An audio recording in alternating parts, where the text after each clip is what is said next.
Hello, अस्सलाम वालेकुम dear student. सबसे पहले इसमें क्या चीज़ डिस्कस हुई थी, कुछ याद है आप लोगों को?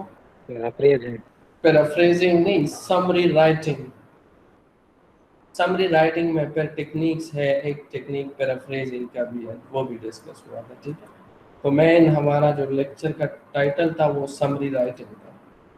ठीक है, तो अभी तक अगर हम देखें स्टार्ट से लेके एंड तक, तो मेरे ख्याल में प्रपोजल, थीसिस और रिसर्च पेपर के लिए, यानी राइटिंग के लिए, इन चीज़ों के लिए जिन जिन नॉलेज की ज़रूरत है, जिन जिन टेक्निक्स की ज़रूरत है, जो जो आपने लिखना है प्रपोजल में या थीसिस में भी कुछ चीज़ें डिस्कस हुई। ठीक है, पेपर के हवाले से भी डिस्कशन हो गई, तो वो सारी चीज़ें तकरीबन डिस्कस हो गई।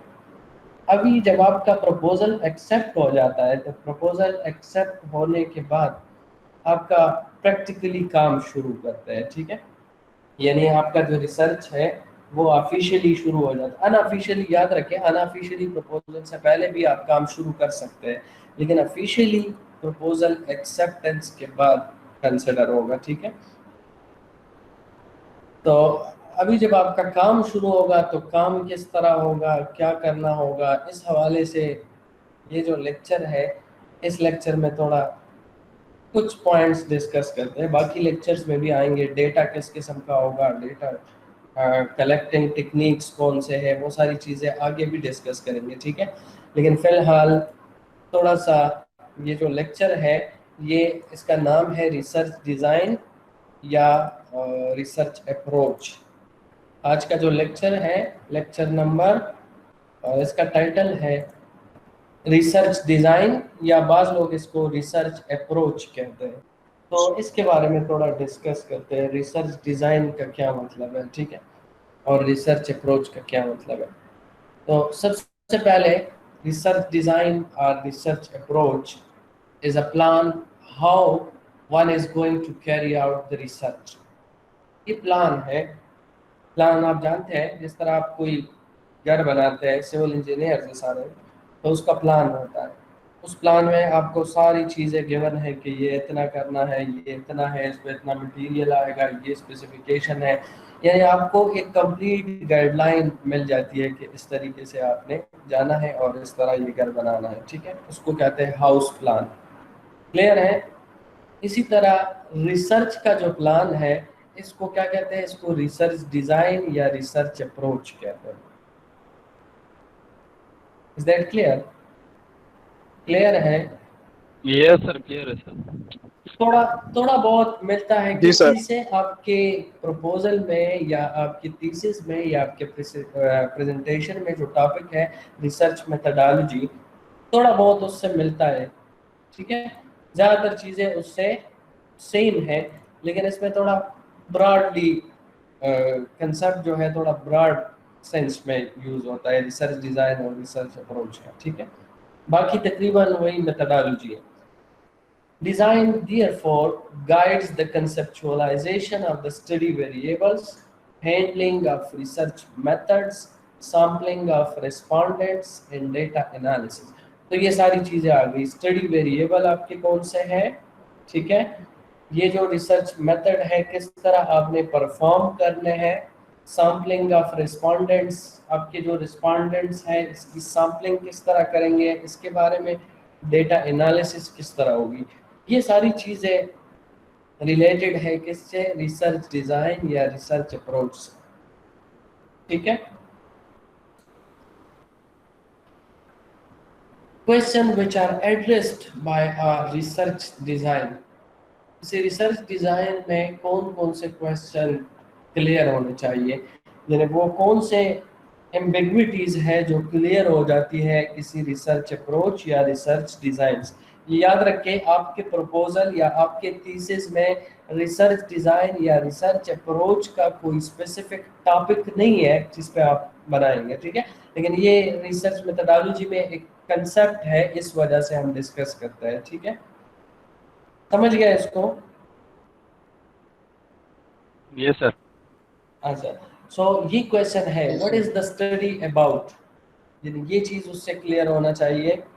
Why is the study carried out, ठीक है, क्यों स्टडी करते हैं, what type of data is needed, किस किस्म का डेटा की ज़रूरत है, what sampling design will be used, यानी सैम्पलिंग किस तरीके से करेंगे, what data collection methods will be used, data collection के लिए कौन सा मेथड यूज करेंगे, how will the data B analysed and how will the results be presented. तो ये अगर आप गौर से देखें, स्टार्ट से लेके एंड तक पूरा प्रोजेक्ट, अगर ये क्वेश्चन आप सॉल्व करते हैं यानी इनका आप आंसर देते हैं, तो इससे एक कंप्लीट डॉक्यूमेंट बन जाता है जिसको हम क्या कहते हैं, जिसको हम क्या कहते हैं, प्रपोजल सर। जिसको हम प्रपोजल कहते हैं। ठीक है, तो हमारे यहाँ इंजीनियरिंग में ये रिसर्च डिज़ाइन या रिसर्च अप्रोच वाला कोई बाय नेम कोई चीज़ नहीं है, लेकिन इसी तरह का जो है वो क्या चीज़ है, वो प्रपोजल है। ठीक है, और प्रपोजल में ये सारी चीज़ें क्लियर हो जाती है, लेकिन इसमें मैक्सिमम पोर्शन है किस चीज़ से रिलेटेड, मेथडोलॉजी से रिलेटेड है। प्रपोजल में कुछ और चीज़ें भी होती है, ठीक है, जिसको आपने क्लियर करना है, मतलब है सिर्फ ये क्वेश्चन नहीं है, कुछ और चीज़ें भी है। ठीक है, लेकिन इसमें मैक्सिमम चीज़ें किस हवाले से, मेथडोलॉजी के हवाले से। ठीक है, अच्छा, क्लासिफिकेशन ऑफ रिसर्च डिज़ाइंस अगर हम ब्रॉडली देखें तो इसकी क्लासिफिकेशन किस तरह होती है, यानी रिसर्च डिज़ाइन या रिसर्च अप्रोचेस किस तरह क्लासिफाई कर सकते हैं कि कौन सा रिसर्च अप्रोच यूज़ करें, समझ आ रही है। तो ये असल में डिपेंड करता है किस चीज़ पे, इन पॉइंट्स पे डिपेंड करता है। द रिसर्च अप्रोच यानी पैराडाइम, यानी मेन जो प्रोसीजर है, स्टेप वाइज प्रोसीजर है, इस पे ability to control research conditions, research conditions यानी आप कंडीशन से मुख्तलिफ एनवायरनमेंट भी आप ले सकते हैं, लेबॉर्ट्री का एनवायरनमेंट है, कितना कंट्रोल है आपका, इस पे भी डिपेंड करता है कि आपने कौन सा type of research design use करना है या कौन सा अप्रोच आपने यूज़ करना है। द गोल ऑफ इंक्वायरी, आप किस चीज़ के लिए ये रिसर्च कर रहे हैं, इसका मेन पर्पस क्या है, मेन मकसद क्या है, उस पर भी डिपेंड करता है कि आपने कौन सा रिसर्च अप्रोच यूज़ करना है। हम अभी आगे दो दो किस्म के मेन रिसर्च अप्रोचेस है वो डिस्कस करेंगे, तो फिर यानी ये पॉइंट्स आपके जहन में क्लियर हो जाएंगे कि मैंने अभी कौन सा रिसर्च अप्रोच यूज़ करना है, पहले वाला यूज़ करना है या दूसरा यूज़ करना है। तो वो डिपेंड करता है कुछ फैक्टर्स पे, और वो फैक्टर सारे ये हैं। ठीक है, time dimension of the study पे, the intention to generalize study findings, the desire to ensure validity and reliability, इन चीज़ों पे डिपेंड करती है क्लासिफिकेशन ऑफ रिसर्च डिज़ाइन। ठीक है, अच्छा, broadly research designs are divided into two categories, the quantitative approach and the qualitative approach. हमारे यहाँ engineering में ज़्यादातर ये दो जो है ये ज़्यादातर लोग जानते हैं, क्वांटिटेटिव अप्रोच और क्वालिटेटिव अप्रोच। ठीक है, समझ आ रही है। जी सर। नाम से ही जाहिर है, क्वांटिटेटिव मीन जिसमें नंबर्स इन्वॉल्व, ठीक है, और क्वालिटेटिव मीन जिसमें वर्ड्स इन्वॉल्व हो, नंबर नहीं वर्ड्स। ठीक है, तो ये दो अप्रोचेस ज़्यादातर यूज होते हैं। फिर हमारे यहाँ इंजीनियरिंग में जो बहुत ज़्यादा यूज होते हैं वो कौन सा है,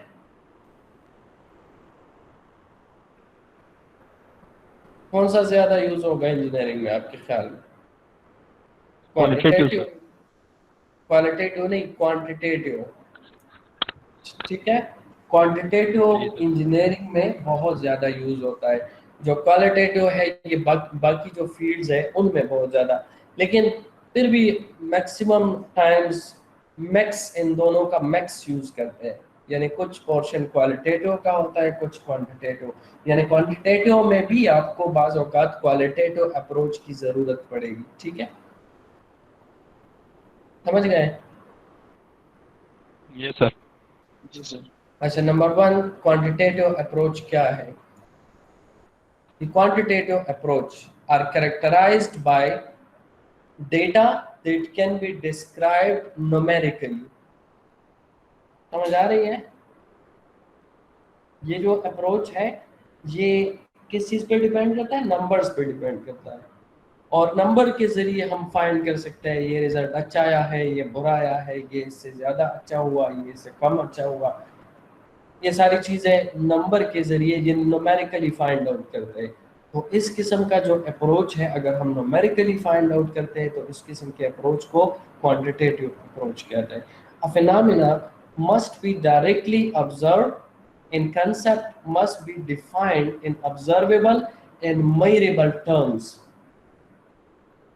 समझ आ रही है? कोई भी फिनोमेना जो है वो हम क्वांटिटेटिव एनालिसिस अगर करेंगे तो उसको डायरेक्टली ऑब्जर्व करेंगे, ठीक है, और इसको ऐसा क्या होना चाहिए, वो मेजरेबल होना चाहिए। ऐसे टर्म्स में मालूम करेंगे जो मेजरेबल हो, जो हम मेजर कर सके, या ऑब्जर्वेबल हो, हम ऑब्जर्व कर सके, ठीक है। तो ये अप्रोच फिर क्वांटिटेटिव होगा। मेजरमेंट बहुत ज़्यादा इंपॉर्टेंट क्या चीज़ है? Measurement. Quantitative methods are often used in technical fields such as in science and engineering. ठीक है? Using quantitative methods properly are key to your success in these areas. Is that clear? The quantitative approach. Yes, sir. या अगर कोई question है, अगर कोई question है तो अभी पूछे क्वांटिटेटिव अप्रोच के बारे में, बाकी फर्दर आगे जाते हैं और भी फर्दर डिस्कस करते हैं।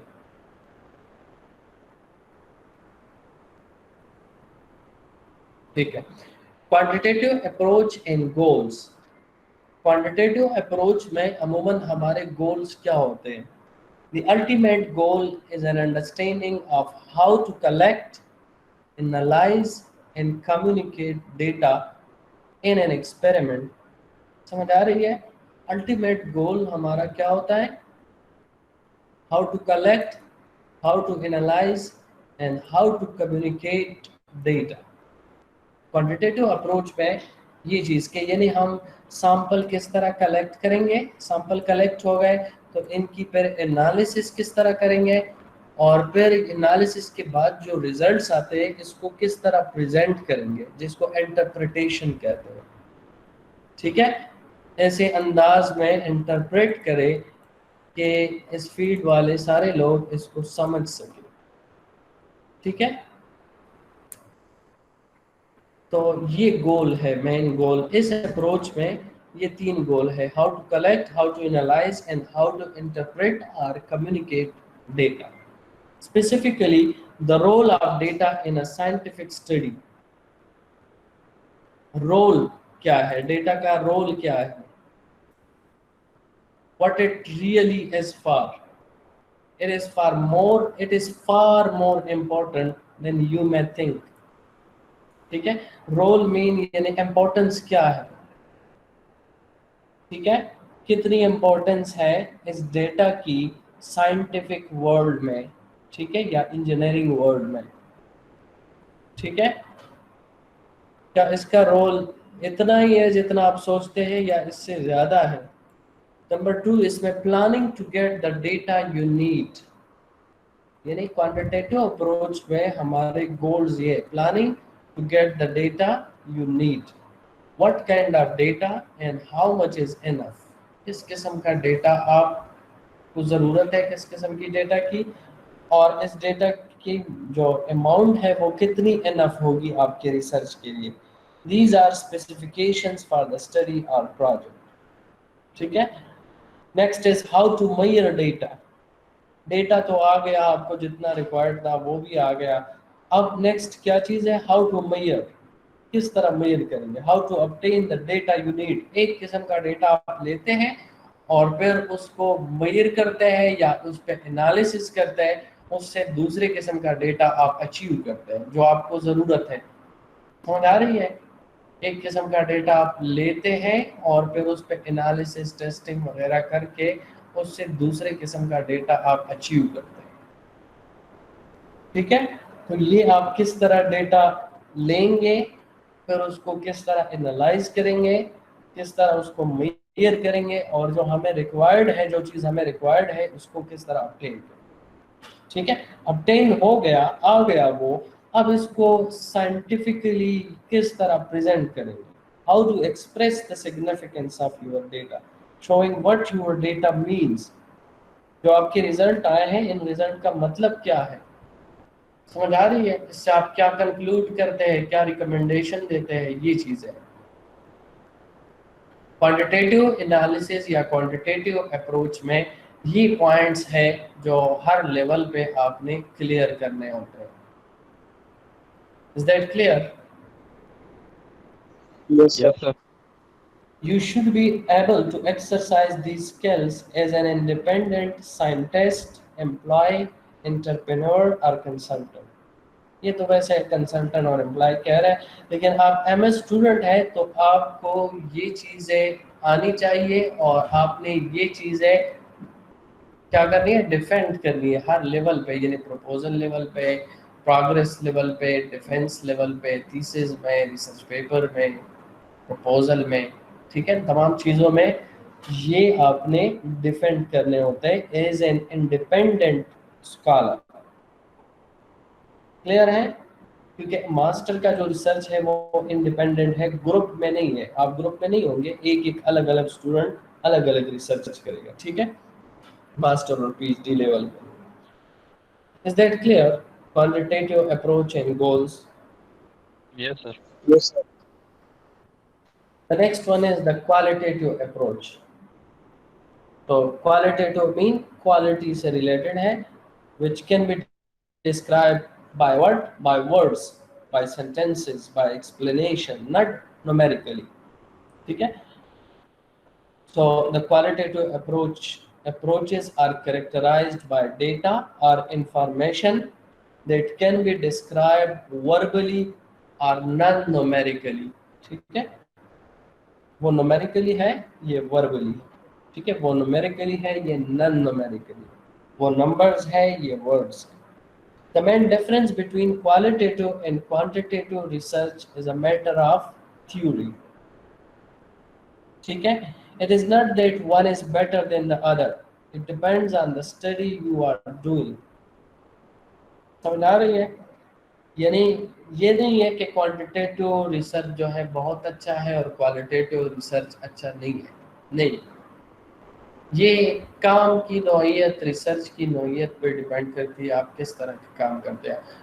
ठीक है, बाज़ों का आपको प्योर क्वांटिटेटिव रिसर्च, आपका जो प्रॉब्लम स्टेटमेंट है, आपका जो एरिया है, उसमें प्योर क्वांटिटेटिव रिसर्च की ज़रूरत होगी। बाज़ों का आपको सिर्फ प्योर क्वालिटेटिव स्टडी रिक्वायर्ड होगी। ठीक है, और मैक्सिमम ज़्यादातर केसेस में दोनों का मिक्स होता है।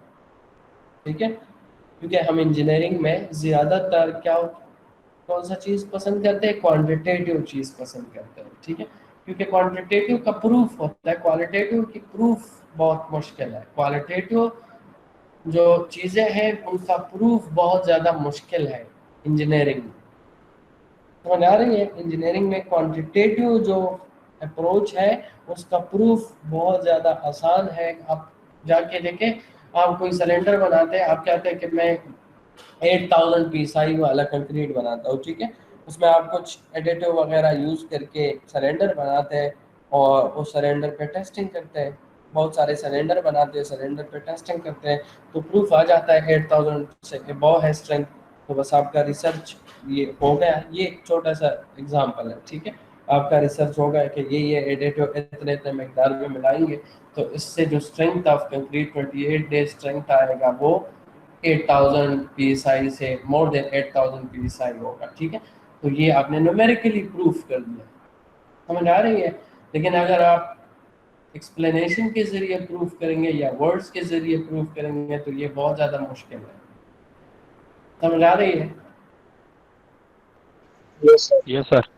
हम जो क्वालिटेटिव रिसर्चेज है इंजीनियरिंग में, कुछ जो ट्रैफिक से रिलेटेड है या जो इसमें ट्रांसपोर्टेशन से रिलेटेड है, जिस तरह लेट्स सपोज ड्राइवर बिहेवियर, क्या चीज़ है, एक्सीडेंट आप स्टडी करते हैं, उसमें एक फैक्टर है ड्राइवर बिहेवियर, उस पर आप काम करते हैं ड्राइवर बिहेवियर में, कि एक्सीडेंट का ड्राइवर बिहेवियर के साथ क्या ताल्लुक है। ठीक है, तो ये अगर आप देखें ये पेवर क्वालिटेटिव लगता है, समझ आ रही है। अब बिहेवियर के लिए कोई मेजरमेंट का पैमाना या कोई मशीन तो नहीं है इस तरह के आप बिहेवियर उससे मेजर कर सकें। पेवर क्या है, क्वालिटेटिव है, समझ आ रही है। लेकिन अगर हम इंजीनियरिंग में इस पर रिसर्च करते हैं तो हम कोशिश करते हैं इसको भी हम क्वांटिफाई करने की कोशिश करते हैं। ठीक है, उसको भी हम क्वांटिफिकेशन उसकी भी करते हैं। ठीक है, बिहेवियर पे आप रिसर्च पेपर पढ़ें, क्वांटिफिकेशन करते हैं, उसको भी क्वांटिफाई करते हैं, परसेंटेजेस निकालते हैं, इतने लोगों का बिहेवियर ये है और इतने लोगों का बिहेवियर, परसेंटेजेस अगर आ गए, नंबर्स आ गए, अगर नंबर आ गए तो इसका मतलब है ये आप क्वांटिटेटिव हो गया। ठीक है, अब ये जो क्वेश्चनेयर वाला रिसर्चेस है, क्वेश्चनेयर में जो आप क्वेश्चनेयर डिस्ट्रीब्यूट करते हैं, लोगों के व्यूज लेते हैं, ये भी एक किस्म से क्वेश्चनेयर हद तक अगर हम देखें तो ये क्वालिटेटिव है। लेकिन क्वेश्चनेयर से जो डेटा आता है, डेटा पे हम फिर स्टेटिस्टिक्स अप्लाई करते हैं, एनालिसिस करते हैं, इतने लोग ये कहते हैं, इतने लोग ये कहते हैं, तो यहाँ पे इस स्टेज पे फिर ये क्या चीज़ बन जाता है, क्वांटिटेटिव की तरफ आ जाता है। समझ आ रही है। Yes sir. सो अच्छा। मतलब है इसमें ये नहीं है कि ये ज़्यादा अच्छा है और ये ज़्यादा अच्छा है, डिपेंड करता है आपके काम पे। लेकिन ज़्यादातर जो इंजीनियरिंग में सबसे ज़्यादा है वो क्वालिटेटिव है। ठीक है, और नॉन इंजीनियरिंग में क्वालिटेटिव हो सकता है। ठीक है, और फिर मैक्सिमम केसेस में दोनों का कॉम्बिनेशन होता है। ठीक है, you should choose the right study method that best fits the problem you are trying to solve. ठीक है, आपने राइट मेथड देखना है कि मेरे प्रॉब्लम के सलूशन के लिए कौन सा मेथड बेस्ट होगा, उसके मुताबिक आपने अप्रोच सेलेक्ट करना है, क्वालिटेटिव है या क्वांटिटेटिव। डिफरेंसेस है दोनों में, क्या फर्क है। ठीक है, सिंपल है, ये तो ऑलरेडी डिस्कस हो गया। नंबर्स है क्वांटिटेटिव अप्रोच में, नंबर्स है क्वालिटेटिव अप्रोच में वर्ड्स है। ठीक है, रिसर्चर्स ओपिनियंस इसमें भी है और रिसर्चर्स ओपिनियंस उसमें भी है, क्वांटिटेटिव में भी है और क्वालिटेटिव में भी है। रिसर्च ओपिनियंस यानी रिसर्चर्स ओपिनियंस, इस पे कहाँ पे हम देखते हैं, क्वांटिटेटिव की मैं बात कर रहा हूँ। क्वांटिटेटिव में रिसर्चर्स ओपिनियन कहाँ पे आते हैं,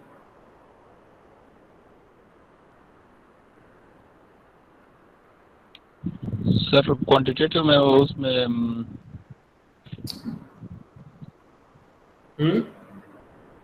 लिटरेचर रिव्यू में सर आते हैं। एग्जैक्टली, क्वांटिटेटिव में रिसर्चर्स ओपिनियन, लिटरेचर रिव्यू में हम दूसरे लोगों के पेपर्स देखते हैं, उन्होंने उनके जो ओपिनियंस है, उनके जो कंक्लूजन्स और रिकमेंडेशंस है, तो वो ओपिनियंस है।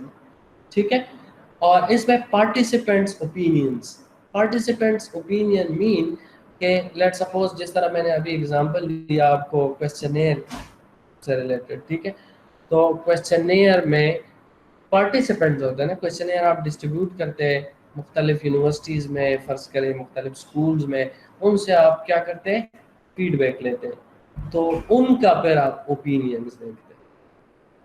समझ आ रही है। इसमें रिसर्चर्स का ओपिनियन है जो आपसे पहले लोगों ने इस पे काम किया है, और इसमें ज़्यादातर पार्टिसिपेंट्स का ओपिनियंस।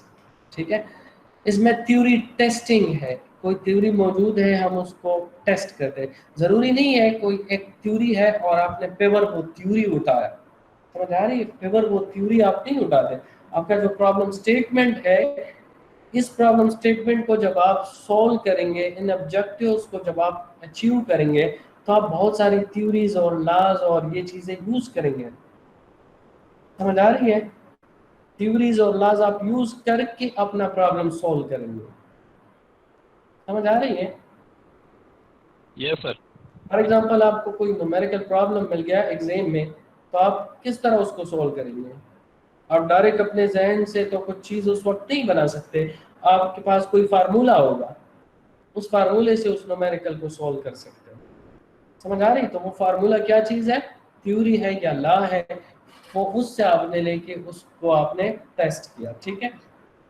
अच्छा, क्वालिटेटिव अप्रोच में हम थ्योरी जनरेट करते हैं। थ्योरी जनरेशन, इसमें लिखा है कि थ्योरी जनरेशन, तो ये जो थ्योरी जनरेशन है ये इस कंसेप्ट में नहीं है कि जिस तरह लॉ जनरेशन, यानी वो उस थ्योरी की बात नहीं कर रहा है, ये वर्डिंग की बात कर रहा है। थ्योरी जनरेशन जिस तरह एक न्यूमेरिकल होता है, दूसरा थ्योरी होता है, तो थ्योरी में वर्ड्स है तो वो वर्ड्स वाली थ्योरी की बात करते हैं।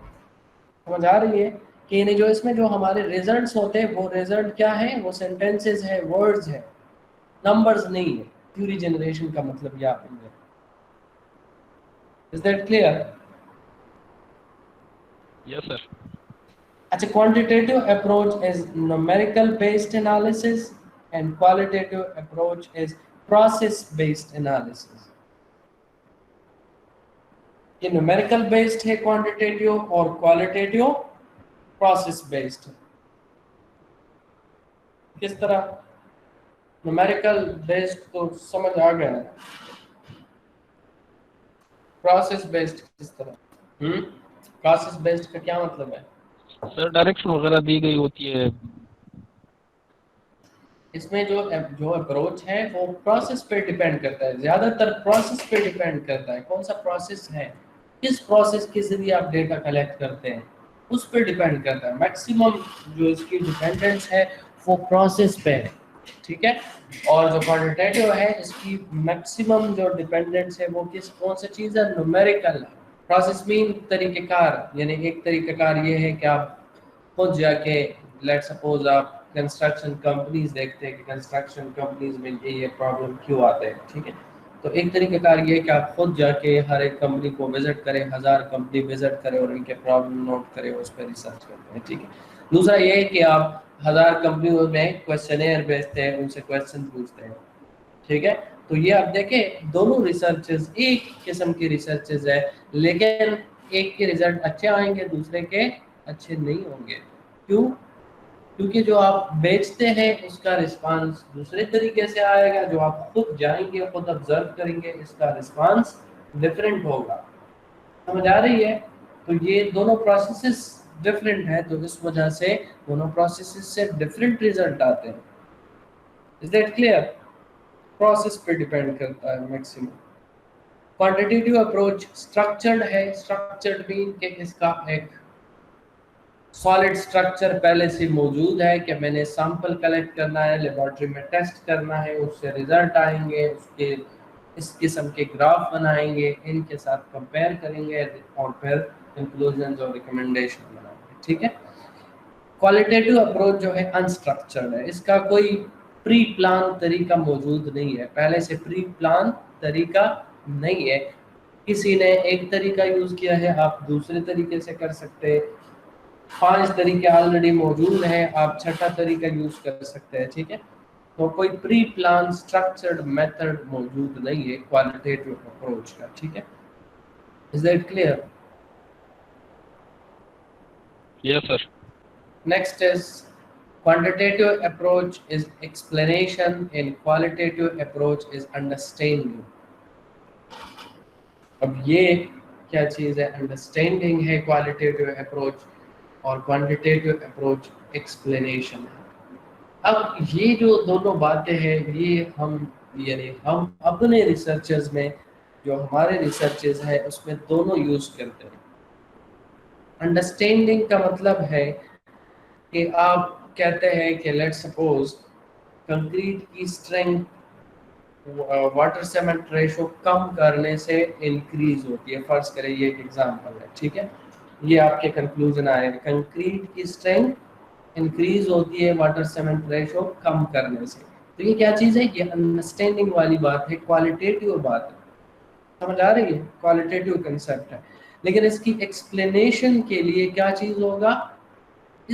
इसी बात की एक्सप्लेनेशन के लिए क्वांटिटेटिव अप्रोच की ज़रूरत है। क्वांटिटेटिव अप्रोच मीन कि आप कोई मुख्तलिफ सिलेंडर्स बनाएंगे, उसकी टेस्टिंग करेंगे, उसमें मुख्तलिफ वाटर सीमेंट रेशो होंगी, वो टेस्टिंग का जो रिजल्ट है उसको प्लाट करेंगे, तो फिर आप एक्सप्लेन कर सकते हैं कि देखें इसमें वाटर सीमेंट रेशो 0.5 है, इसमें 0.55 है, इसमें 0.45 है, इसमें 0.4 है, और आप दिखाएंगे कि ये देखिए इसके वाटर सीमेंट रेशो में काम कर रहा है तो स्ट्रेंथ बढ़ रहा है। तो ये एक्सप्लेनेशन है एक किस्म से। क्लियर है? Yes sir. Clear. Next is quantitative approach is reduction and qualitative approach is interpretation. Prediction और interpretation किस हवाले से? आपने कभी ऐसा रिसर्च पेपर देखा है जिसमें कोई रिग्रेशन एनालिसिस या कोई और न्यूमेरिकल मेथड यूज करके कोई फार्मूला बनाया हो, कोई इक्वेशन बनाया हो? नहीं देखा है? सर नहीं देखा, वही पुराना फार्मूले वगैरह यूज करके उससे रिजल्ट निकालते हैं। नहीं, प्रिडिक्शन का मतलब है, प्रिडिक्शन के मेथड्स है, मुख्तलिफ मेथड्स है। जिस तरह रिग्रेशन एनालिसिस है, मुख्तलिफ किस्म का डेटा ऑलरेडी मौजूद है लिटरेचर में, 1000 पेपरों का डेटा मौजूद है। उस डेटा को उठा के आप कोई नया फार्मूला बनाते हैं कि ये जो कंसेप्ट है, जिस तरह SPT है, SPT आप जानते हैं सारे, standard penetration test. Yes sir.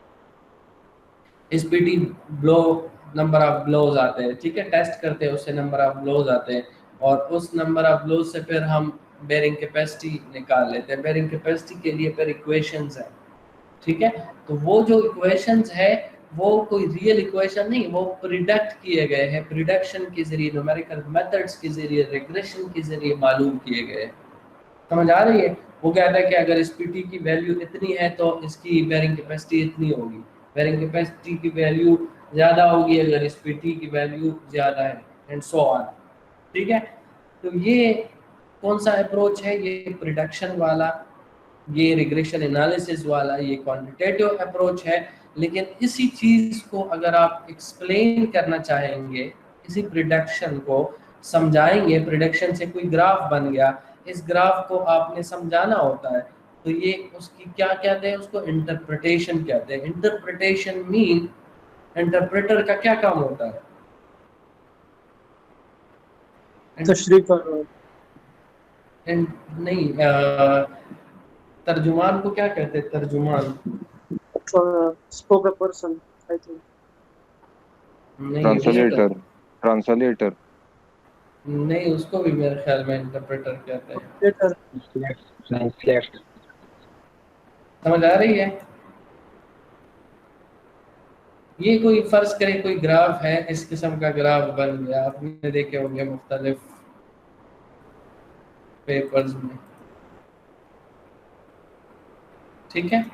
ये कोई ग्राफ बन गया, आपको नजर आ रहा है? जी सर। यहाँ पे एक फिनोमेना है और यहाँ पे दूसरा फिनोमेना है, दो फिनोमेना के दरमियान ये कोई ग्राफ बन गया, ठीक है। अब ये ग्राफ वर्ड्स तो नहीं है ना कि कोई पढ़ेगा उसको समझ आ जाए, समझ आ रही है? इंटरप्रेटर का काम क्या होता है? एक बंदा इंग्लिश में बात करता है, उसको कन्वर्ट करता है उर्दू में, उसको चाइनीज में कन्वर्ट करता है या किसी और लैंग्वेज में कन्वर्ट करता है, ठीक है। क्यों? क्योंकि जो लिसनर है उनको समझ नहीं आ रही है, तो इस वजह से उनको समझाने की कोशिश कर रहे हैं। क्लियर है? तो इंटरप्रिटेशन का मतलब है ये अब ग्राफ है, ग्राफिकल फॉर्म में आपको एक रिजल्ट नजर आ रहा है, ठीक है। अब इस रिजल्ट को आप इंटरप्रेट करें, इंटरप्रेट करें का मतलब है कि इसको बयान करें ताकि लोगों को समझ आ जाए। समझ आ रही है? Is that clear? तो इसको कहते हैं इंटरप्रिटेशन। तो ये क्या चीज़ है? ये ग्राफ प्रिडिक्शन से आया है, और अगर इसको मैं एक्सप्लेन करूंगा कि इसका ये मतलब है कि अगर x की वैल्यू बढ़ रही है तो इसके साथ y की वैल्यू भी बढ़ रही है, लेकिन एक खास लिमिट तक, यहाँ तक पहुँच के फिर उसकी वैल्यू बस कांस्टेंट रहती है, ठीक है। तो ये इसकी फिर इंटरप्रिटेशन हो गई, ठीक है। यानी मैंने ग्राफ समझा, यानी फॉर एग्जांपल यहाँ पे चाइनीज लैंग्वेज में कुछ लिखा है तो आपको तो समझ नहीं आएगा कि इसका क्या मतलब है, लेकिन अगर किसी बंदे को चाइनीज लैंग्वेज पढ़ना आता हो तो वो पढ़ा के आपको समझा सकता है कि इसका ये मतलब है, ठीक है। तो ये ग्राफ है। ग्राफ अगर हर किसी को समझ नहीं आता, ठीक है, जो उसका रिसर्चर है उस रिसर्चर को सही तरीके से उसका पता होता है, तो वो इसको इंटरप्रेट करता है, उसको सही तरीके से एक्सप्लेन कर। इंटरप्रिटेशन का मतलब ये है, ठीक है। तो ये जो इंटरप्रिटेशन है, किसी भी रिजल्ट की जो इंटरप्रिटेशन है, यानी ये इंटरप्रिटेशन असल में क्वांटिटेटिव चीज नहीं है, ये क्वालिटेटिव अप्रोच है। Is that clear? क्योंकि वर्डिंग होती है, समझ गए? Yes sir. अच्छा, क्वांटिटेटिव जो है ये हार्ड डेटा, यानी इसमें जो डेटा है वो हार्ड है। हार्ड मीन के मेजरमेंट के हवाले से हार्ड है, समझ आ रही है? जो क्वालिटेटिव है इसमें डेटा सॉफ्ट है, ठीक है, लेकिन सॉफ्ट है लेकिन ये डाइवर्स है और रिच है। रिच का मतलब है डाइवर्सिटी ज़्यादा है। डाइवर्सिटी मीन कि हम मुख्तलिफ एनवायरनमेंट से डेटा ले सकते हैं, बहुत ज़्यादा डेटा ले सकते हैं। समझ आ रही है? आप क्वेश्चनेयर की सर्वे करते हैं, क्वेश्चनेयर के ज़रिए आप डेटा लेते हैं, तो एक ही मेल के ज़रिए आप कितने बहुत सारे लोगों से, बहुत सारे इलाके के लोगों से, ठीक है, बहुत सारे ममालिक के लोगों से, हर जगह से आप डेटा ले सकते हैं। तो इसमें हर किस्म की इलाके का डेटा आ सकता है। समझ आया? डाइवर्सिटी का मतलब ये है। रिच का मतलब है बहुत ज़्यादा डेटा आ जाएगा, ठीक है। लेकिन अगर आप एक्सपेरिमेंट करते हैं तो एक्सपेरिमेंट में तो आप बहुत सारे ऑप्शंस यूज़ नहीं कर सकते। समझ आ रही है? क्वांटिटेटिव में हम एक्सपेरिमेंट करते हैं, समझ आ रही है? सर इसका सर क्या मतलब है सर, इसकी समझ नहीं आई। Hard data measurements. Hard data measurement का मतलब ये है, हार्ड डेटा ये मेजरमेंट के हवाले से कह रहा है कि इसमें डेटा जो है हार्ड है। हार्ड का मतलब ये नहीं है कि सख्त है या मुश्किल है, इसका मतलब ये नहीं है, इस कंसेप्ट में नहीं है, ठीक है। ये किस कंसेप्ट में है? इस कंसेप्ट में है कि इसका डेटा जो है स्पेसिफिकली उसी खास सैंपल्स के लिए होता है। स्पेसिफिकली जो सैंपल्स आप लेते हैं, उनसे आप मेजर करते हैं, सिर्फ उनके लिए है। Is that clear? आपके जो रिजल्ट्स आए सिर्फ उन सैंपल्स के लिए। सॉफ्ट डेटा का मतलब है कि सॉफ्ट है, इसको आप वेरी कर सकते हैं, मुख्तलिफ किस्म के डेटा पे उसको अप्लाई कर सकते हैं, क्योंकि आपने डेटा बहुत सारे इलाकों से लिया है। समझ आ रही है? बहुत ज़्यादा डेटा लिया है, क्वालिटेटिव अप्रोच की बात कर रहे हैं, ठीक है। जी सर। हार्ड का मतलब है स्पेसिफिक है, और सॉफ्ट का मतलब है डाइवर्स है, किसी खास इलाके से ताल्लुक नहीं है, बहुत सारा है। ऑब्जेक्टिव इंटेंट है और ये सब्जेक्टिव टॉलरेंस है, या सब्जेक्टिव इंटेंट भी आप कह सकते हैं, ठीक है। ऑब्जेक्टिव मीन कि ये टू द पॉइंट है क्वांटिटेटिव, और क्वालिटेटिव मीन कि ये सब्जेक्टिव है, ये overall. Qualitative approach overall approach है और quantitative approach to the point. इसी वजह से मैंने आपको बार बार कहा है कि आप प्रॉब्लम स्टेटमेंट बनाएंगे तो वो भी स्पेसिफिक होना चाहिए, टू द पॉइंट होना चाहिए। ऑब्जेक्टिव होगा वो भी टू द पॉइंट होना चाहिए, ठीक है। क्योंकि हम ज्यादातर किस चीज को पसंद करते हैं? क्वांटिटेटिव अप्रोच को पसंद करते हैं। क्वालिटेटिव अप्रोच बाकी फील्ड्स में हो सकता है ज्यादा, उसकी वैल्यू ज्यादा हो, ठीक है, समझ गए? जी सर। नेक्स्ट पॉइंट आप देखिए, ओपन एनवायरनमेंट है और क्लोज एनवायरनमेंट है। क्वांटिटेटिव अप्रोच में क्लोज एनवायरनमेंट है, लेबोरेटरी एक्सपेरिमेंट करते हैं, लेबोरेटरी में आप टेस्टिंग करते हैं, तो क्लोज एनवायरनमेंट है, समझ आ रही है। जबकि क्वालिटेटिव अप्रोच जो है वो ओपन है, नेचुरल एनवायरनमेंट में। लास्ट पॉइंट क्लियर है? जी सर। Yes sir.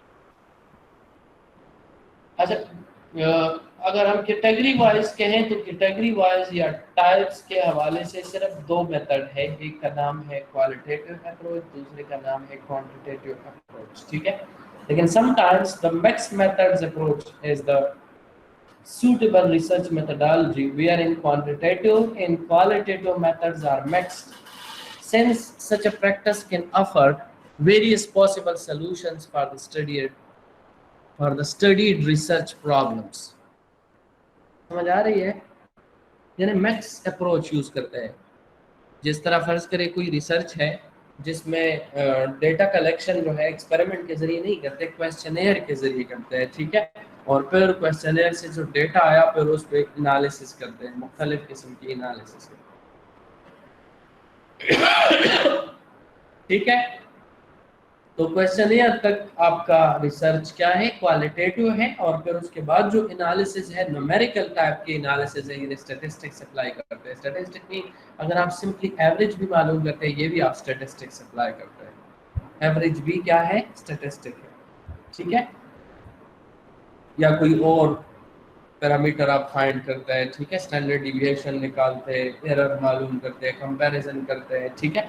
तो ये सारे क्या है, फिर स्टैटिस्टिक्स आप अप्लाई कर रहे हैं। जब आप स्टैटिस्टिक अप्लाई कर रहे हैं तो मतलब है कि ये आप कौन सा अप्रोच है, क्वांटिटेटिव अप्रोच। सिर्फ डेटा कलेक्शन तक आपने क्वेश्चनेयर भेजे और लोगों ने क्वेश्चनेयर फिल करके आपको वापस सेंड किए, यहाँ तक ये क्वालिटेटिव मेथड है। और फिर उसके बाद जो इसमें फर्दर एनालिसिस है वो फिर क्वांटिटेटिव अप्रोच होगा। तो अब इस किस्म का रिसर्च ये मिक्स हो गया, इसमें क्वालिटेटिव भी आ गया और क्वांटिटेटिव भी आ गया, ठीक है। Yes sir. या अगर ट्रांसपोर्टेशन की वही एग्जांपल ले, ड्राइवर बिहेवियर का एक्सीडेंट रेट से क्या ताल्लुक है, ठीक है। ड्राइवर बिहेवियर का एक्सीडेंट रेट से क्या ताल्लुक है, तो इसकी क्वालिटेटिव डिस्कशन भी हो सकती है और क्वांटिटेटिव मेजरमेंट भी हो सकती है, ठीक है। Is that clear? तो ये भी एक मिक्स किस्म का रिसर्च बन जाएगा, ठीक है। तो अगर मिक्स रिसर्च में फिर ये है कि इससे वेरियस पॉसिबल सॉल्यूशंस यानी ज़्यादा पॉसिबल सॉल्यूशन निकल सकते हैं, ठीक। Mix methods approach would broaden the scope of the investigation and enrich the researcher's ability to draw conclusions about the problem under study, ठीक है। क्लियर है? स्कोप ऑफ इन्वेस्टिगेशन जो है वो ज़्यादा हो जाएगा और रिसर्चर की एबिलिटी कंक्लूजन निकालने में बढ़ जाएगी, ठीक है। The use of different data sources, investigators, theories, or research methods generates multiple perspective on a phenomenon, ठीक है। अगर आप डिफरेंट डेटा सोर्सेज यूज करते हैं, डिफरेंट इन्वेस्टिगेशन मेथड यूज करते हैं, इन्वेस्टिगेटर आपके ज़्यादा है, थ्योरी ज़्यादा है, यानी मैक्स मेथड आप यूज करते हैं, ठीक है। तो इससे एक प्रॉब्लम के बहुत सारे पर्सपेक्टिव्स आपके सामने ओपन हो जाएंगे, बहुत सारे पर्सपेक्टिव्स, ठीक है। क्वालिटेटिव में हो सकता है एक पर्सपेक्टिव आपको ओपन हो सकता है, ठीक है। क्वांटिटेटिव में एक ओपन हो सकता है, लेकिन जब आप दोनों को कंबाइन करेंगे तो उसमें फिर ज़्यादा पर्सपेक्टिव से आप फिनोमेना को जज कर सकते हैं, ठीक है। Because of the combination of the methods in mixed methods research, the final results can be more palatable for certain audiences than outcomes of a mono method study, ठीक है। यानी यूजेबल, palatable मीन यूजेबल, यानी mix method के जो final results है वो कुछ audience के लिए ज़रूरी नहीं है, यानी कुछ ऑडियंस मीन किसी खास फील्ड के लिए हो सकता है वो फिर ज़्यादा यूजेबल हो, ठीक है, बनिस्बत मानो मेथड स्टडी। मानो मेथड मीन के इस किस्म का अप्रोच जिसमें सिर्फ क्वांटिटेटिव हो या सिर्फ क्वालिटेटिव हो, मैक्स की वैल्यू ज़्यादा होगी, ठीक है। क्लियर हो गया max method approach? Yes sir. अच्छा, अब एक्सपेरिमेंट के हवाले से दो कंसेप्ट यूज होते हैं, को डिडक्शन कहते हैं, दूसरे को इंडक्शन कहते हैं। यानी जो आप एक्सपेरिमेंट डिज़ाइन है, एक्सपेरिमेंट डिज़ाइन मीन जो आपकी एक्सपेरिमेंट की मेथडोलॉजी है उसके हवाले से, ठीक है। In this the first one is deduction. In this type of study, you start with a hypothesis based on known facts, physical laws or theory. You then seek to confirm or reject your hypothesis based on the experiments you perform. This is called an approach based on deduction. ये जो approach है इसको deduction कहते हैं। आप पहले से कोई हाइपोथेसिस बना लेते हैं कि फर्ज करें आप कहते हैं कि मैं जिस तरह हम अमूमन करते हैं कि कंक्रीट में ये चीज़ मिलाएंगे तो इससे स्ट्रेंथ बन जाए, इसके पीछे कोई बेस होगी, कोई फैक्ट है, समझ आ रही? बेस मीन आपने कहीं लिटरेचर स्टडी किया है या वैसे आपका जहन कहता है, ठीक है, या उस मटेरियल में स्ट्रेंथ बढ़ाने वाली प्रॉपर्टी है, ठीक है। ये कोई हाइपोथेसिस है, इसको हाइपोथेसिस कहते हैं, ठीक है। अब इस हाइपोथेसिस को आप चेक करते हैं कि आया वाकई ये इसी तरह है या इसी तरह नहीं है, ठीक है।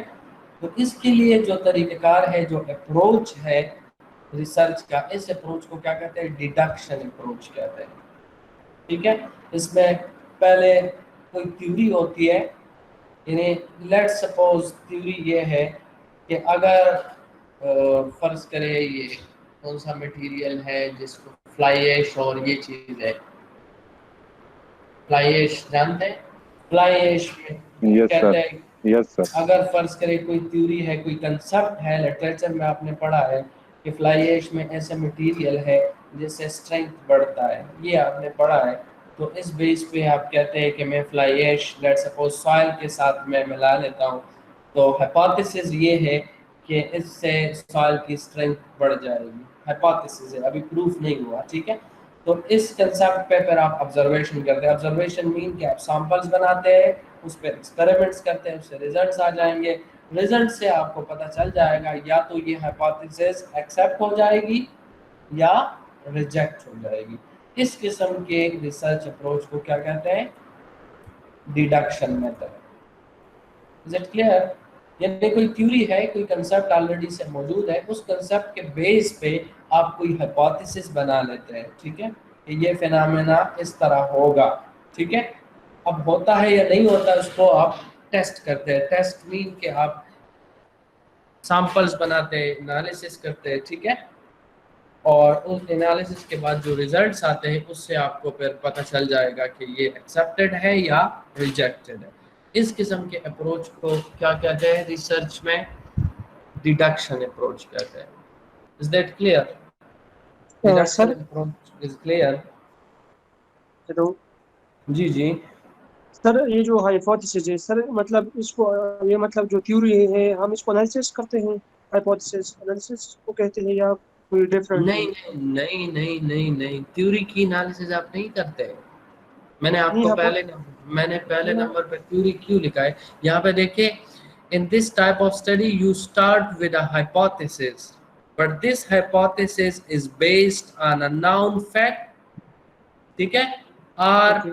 फिजिकल लॉ और अ थ्योरी। समझ आ रही है? आप अपने जहन से तो आपने ख्वाब में तो नहीं देखा कि ये फर्ज करें, कौन सा मैंने बता दिया, फ्लाई ऐश से कंक्रीट की स्ट्रेंथ बढ़ेगी, ख्वाब में तो नहीं देखा है। जी समझ आ रही है? आपने कहीं पे पढ़ा होगा, आपने कहीं पे देखा होगा कि इसमें ये प्रॉपर्टी है, ये प्रॉपर्टी है, इस वजह से सीमेंट की स्ट्रेंथ बढ़ाती है या कंक्रीट की स्ट्रेंथ बढ़ाती है, ठीक है। तो ये क्या चीज है, ये थ्योरी है। समझ आ रही है? जी सर। ये थ्योरी है, ये ऑलरेडी फील्ड में मौजूद है, ये थ्योरी ऑलरेडी मौजूद है कि फ्लाई ऐश में ये मटेरियल है। तो इस थ्योरी के बेस पे आप हाइपोथेसिस बनाते हैं। समझ आ रही है? इस थ्योरी के बेस पे आप हाइपोथेसिस मीन, हाइपोथेसिस वही आपका जो प्रॉब्लम स्टेटमेंट है उसको हाइपोथेसिस कहते हैं। Okay sir. समझ आ रही है? हाइपोथेसिस मैंने डिस्कस किया था मिनट से पहले। हाइपोथेसिस और प्रॉब्लम स्टेटमेंट तकरीबन सेम चीज़ है, थोड़ा फर्क है उसमें, लेकिन उसको फिलहाल छोड़े, ठीक है। तो यानी आपका वही जो प्रॉब्लम स्टेटमेंट है, वो आप किसी फिनोमेना को देखते हैं, कोई फैक्ट देखते हैं, कोई थ्योरी देखते हैं, कोई फिजिकल लॉ है, उसके बेस पे आप कोई हाइपोथेसिस यानी प्रॉब्लम स्टेटमेंट बनाते हैं, ठीक है। और इस प्रॉब्लम स्टेटमेंट को प्रूव करने के लिए फिर आप क्या करेंगे, ऑब्जर्वेशन करेंगे। ऑब्जर्वेशन से यहाँ पे कंप्लीट मतलब ये सैंपल कलेक्ट करते हैं, उसको टेस्टिंग करते हैं, और टेस्टिंग से जो रिजल्ट्स आते हैं वो फिर आप देखते हैं कि आया मेरी वो बात जो है वो एक्सेप्टेबल है या rejected. So this type of approach is known as deduction approach. Second approach is induction. In this type of study, you have no existing theory, laws, or facts you can go on. ठीक है, यानी आपके सामने कोई इस तरह कुछ मौजूद नहीं है। समझ आ रही है?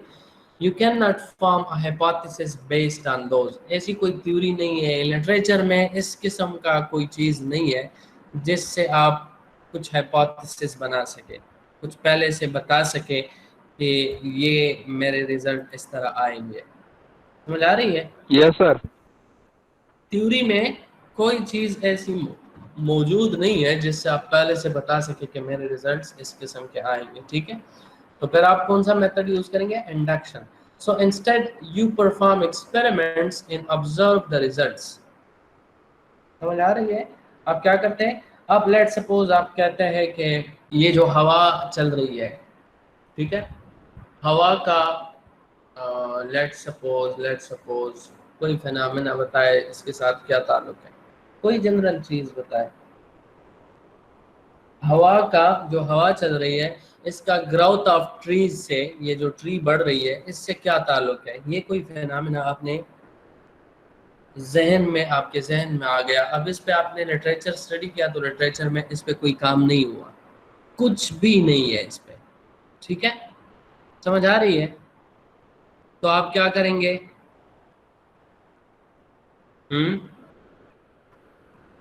हेलो, आवाज आ रही है? जी सर, आ रही है सर। विंड स्पीड का सर ग्रोथ ऑफ ट्री पे क्या इफेक्ट है? कनेक्शन कट गया। आप एक कंट्रोल रूम बनाएंगे, उस कंट्रोल रूम में एक किस्म के पौधे लगाएंगे, ठीक है। लेट सपोज 5, 6, 10, 12 पौधे आपने लगाए। हर एक पौधे के लिए कंट्रोल एनवायरनमेंट है। कंट्रोल एनवायरनमेंट मीन बाकी सारी चीज़ें आप सेम रखें तमाम के लिए, सिर्फ एक पे हवा का स्पीड लेट सपोज 1 माइल रखे, दूसरे पे 2 माइल रखे, तीसरे पे 4 माइल रखे, चौथे पे 6 माइल रखे, एंड सो ऑन, ठीक है। और फिर इसको ऑब्जर्व करें 1 महीने के लिए, 2 महीनों के लिए, सालों के लिए इसको ऑब्जर्व करें। तो ये क्या कर रहे हैं आप? You perform experiments and observe the results, ठीक है। समझ आ रही है? The observed results hopefully suggest a repeatable pattern, a repeatable outcomes. अब जो रिजल्ट्स आ रहे हैं, ये एक रिपीटेबल पैटर्न दे रहा है। रिपीटेबल पैटर्न का मतलब है कि लेट सपोज ये आपने एक किस्म के पौधे के लिए ऑब्जर्व किया, आप दूसरे के लिए ऑब्जर्व करते हैं तो भी उसी तरह आता है, तीसरा पौधा आप यूज करते हैं उसके लिए भी इस तरीके से आता है, ठीक है। समझ आ रही है? Based on the pattern or outcomes, a tentative hypothesis is formed. समझ आ रही है? अब ये जो आपके रिजल्ट्स आ रहे हैं, बहुत सारे पौधों के लिए मैंने चेक किया। पहले मैंने एक किस्म का पौधा लिया था, फिर उसमें बहुत सारे डिफरेंट टाइप्स ऑफ प्लांट्स पे अप्लाई किया, ठीक है। तो इससे यहाँ पे एक टेंटेटिव हाइपोथेसिस बन जाता है। Is that clear? Yes, इस sir. किस्म का हाइपोथेसिस बनेगा, यानी फर्ज Yes, करें sir. आपके रिजल्ट इस तरह आते हैं कि अगर हवा किसी पौधे पे ज्यादा है, स्पीड ज्यादा है, तो उसकी ग्रोथ जो है वो तेजी के साथ हो रही है। समझ आ रही है? किसी पौधे पे हवा कम है तो उसकी ग्रोथ कम हो रही है। आपने ग्राफ प्लॉट किया लेट सपोज, ठीक है, और ग्राफ से ये पता चला है, ये आपने ग्रोथ ऑफ ट्री इस केस में अगर हम ग्राफ प्लॉट कर रहे हैं, आपको पता होना चाहिए। तो मुझे बताएं ग्रोथ ऑफ ट्री कहाँ पे होगा? एक्स एक्सिस पे होगा या वाई एक्सिस पे होगा? एक डिपेंडेंट पैरामीटर होता है, एक इंडिपेंडेंट पैरामीटर होता है। Y एक्स पर सर वाई एक्सिस पे क्या चीज होगा? ग्रोथिंग सर जका टाइम बाने बा डिपेंड दिखाना टाइम नहीं, मैं स्पीड ऑफ विंड स्पीड की बात कर रहा हूँ, मैं बाकी चीजें नहीं पढ़ रहा, मैं विंड स्पीड और ग्रोथ ऑफ ट्री पढ़ रहा हूँ। डिपेंडेंट पैरामीटर कहाँ पे होता है? वाई पर एक्सिस सर पे। तो ग्रोथ ऑफ ट्री यहाँ पे होगा, और ये ग्रोथ ऑफ ट्री डिपेंड करती है किस चीज पे? विंड स्पीड पे। तो wind speed wind x axis पे होगा, ठीक है। ये जब मैंने प्लॉट किया, लेट सपोज एक पौधे के लिए ये आ गया ये पॉइंट, ठीक है, दूसरे पौधे के लिए ये पॉइंट आ गया, तीसरे पौधे के लिए ये पॉइंट आ गया, ठीक है, चौथे एयर के लिए ये पॉइंट आ गया, ये पॉइंट। तो इसको मैं अगर प्रिडिक्ट करूं तो इससे क्या एक स्ट्रेट लाइन बनता है। स्ट्रेट लाइन का क्या मतलब है कि विंड स्पीड बढ़ रहा है तो ग्रोथ ऑफ ट्री भी बढ़ रहा है। Is that clear? Wind speed अगर हम बढ़ाएंगे तो इससे ग्रोथ ऑफ ट्री भी बढ़ेगा। तो ये एक हाइपोथेसिस बन गया। अब इस हाइपोथेसिस को बार बार रिपीट करेंगे, और लोग भी चेक करेंगे, और एनवायरमेंट्स में भी चेक करेंगे, ठीक है। तो फिर फाइनली इससे क्या चीज बन जाएगा? थ्योरी बन जाएगा। तो इंडक्शन का जो प्रोसीजर है वो शुरू कहाँ से होता है? ऑब्जर्वेशन से शुरू हो जाता है, ठीक है। फिर आउटकम्स आते हैं, यानी पहले हम ऑब्जर्व करते हैं कोई फिनोमेना, ऑब्जर्व का मतलब है एक्सपेरिमेंट करते हैं, ठीक है।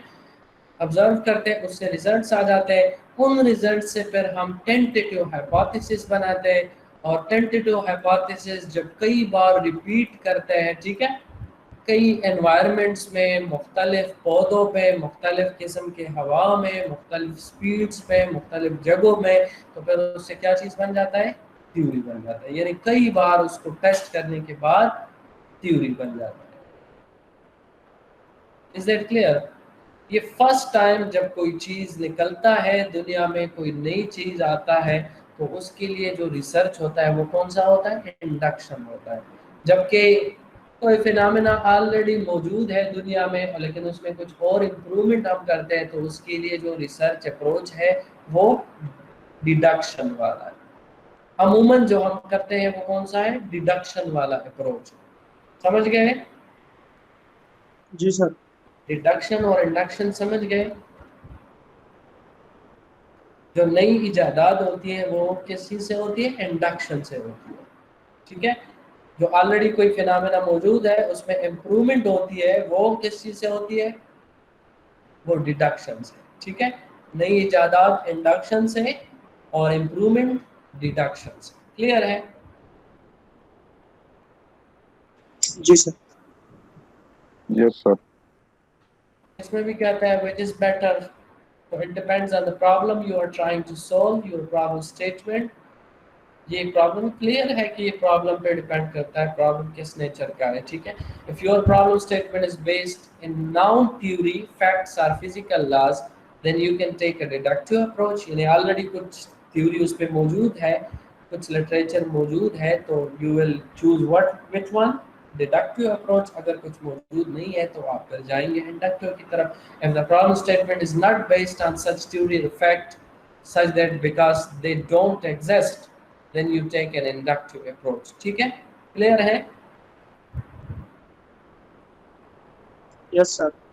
Neither approach is perfect, although a deductive approach allows for a result to be proved. It is only proved in the context of the rules and laws. There is no room to deviate। क्या मतलब है कि ये जो दोनों methods है, दोनों approaches है, ये परफेक्ट नहीं है, ये याद रखें। ये साइंस है, साइंस परफेक्ट नहीं है, ठीक है। इसमें हमेशा इम्प्रूवमेंट के लिए रूम होती है, इसमें इम्प्रूवमेंट हो सकती है। समझ आ रही है? साइंस और इंजीनियरिंग के हर फिनोमेना में इम्प्रूवमेंट की गुंजाइश होती है, परफेक्ट नहीं है। तो इस वजह से ये दोनों अप्रोचेस जो है ये भी परफेक्ट नहीं है, ठीक है। कहते हैं कि डिडक्टिव अप्रोच में हालांकि प्रूफ का ऑप्शन मौजूद है कि हम प्रूफ करते हैं कि कोई थ्योरी ऑलरेडी मौजूद है उसको प्रूफ करते हैं, रिजल्ट के जरिए प्रूफ करते हैं, ठीक है। लेकिन फिर भी ये जो प्रूफ है हमारा, ये प्रूफ बेस्ड है किस चीज़ पे? मुख्तलिफ लॉज और रूल्स और रेगुलेशंस पे। समझ आ रही है? हमारा जो प्रूफ है ये भी based upon different rules, regulations, laws, ठीक है। इसका मतलब है कि ये लिमिटेशंस है, हर रूल और हर लॉ की कुछ लिमिटेशंस होती है, ठीक है। So there is no room to deviate, यानी इनके रिजल्ट हम जो है वो चेंज नहीं कर सकते। चेंज करेंगे तो फिर हमारा प्रूफ गलत हो जाएगा। Is that clear? Yes, sir. The inductive approach does give room to deviate, but no actual proof of the outcome. The resulting theory is immediately possible. The tentative hypothesis stays tentative until the theory is proved। समझ आ रही है? यानी जो inductive approach है इसमें room है, किस चीज़ का रूम है? डिविएशन का रूम है। डिविएशन मीन चेंज होना, ठीक है। कि अगर हम फिनोमेना चेंज करें, यानी हमने जिस तरह मैंने आपको बता दी, एक किस्म की ट्रीज पर टेस्टिंग होगी, फिर दूसरे किस्म का, फिर तीसरे किस्म के, मुख्तलिफ किस्म के ट्रीज हमने टेस्ट किए, तो ये क्या है? ये हमने डिविएशन की है, ठीक है, but no actual proof of the outcome. The resulting theory is immediately possible. लेकिन actual proof फिर भी नहीं है। समझ आ रही है? यानी पूरी दुनिया के जितने प्लांट्स हैं वो तो सारे हमने टेस्ट नहीं किया। समझ आ रही है? So the tentative hypothesis stays tentative until the theory is proven. तो ये जो hypothesis है जो मैंने कहा है कि wind speed की ज़्यादा होने से growth of tree या plant जो है वो increase होती है, ये उस वक्त तक tentative रहेगा जब तक ये proof ना हो, ठीक है? समझ आ रही है? यानी अगर फर्ज करें एक ट्री पे भी नहीं हो सकता तो फिर भी ये प्रूफ नहीं है। Is that clear? और उस वक्त तक इसको हम क्या कहेंगे? हाइपोथेसिस ही कहेंगे। जब प्रूव हो जाए हर सिचुएशन के लिए, हर ट्री के लिए रिजल्ट यही आए तो फिर इसको हम थ्योरी कह सकते हैं। क्लियर है? जी सर। Any question?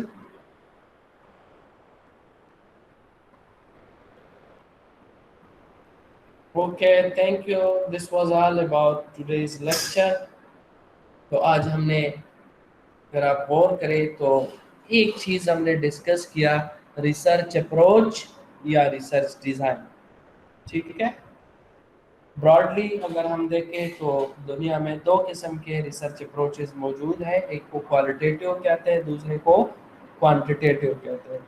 इंजीनियरिंग में जो ज़्यादातर यूज़ होता है वो क्वांटिटेटिव अप्रोच है, लेकिन क्वालिटेटिव भी यूज़ होता है, ठीक है, और बाज़ों का दोनों का मिक्स यूज़ होता है, क्वालिटेटिव और क्वांटिटेटिव का मिक्स यूज़ करते हैं।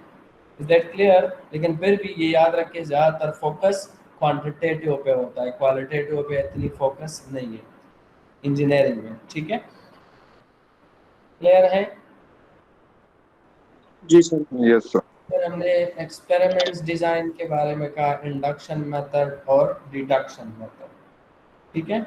डिडक्शन मेथड कौन से केस में यूज होता है और इंडक्शन मेथड कौन से केस में यूज होता है, ये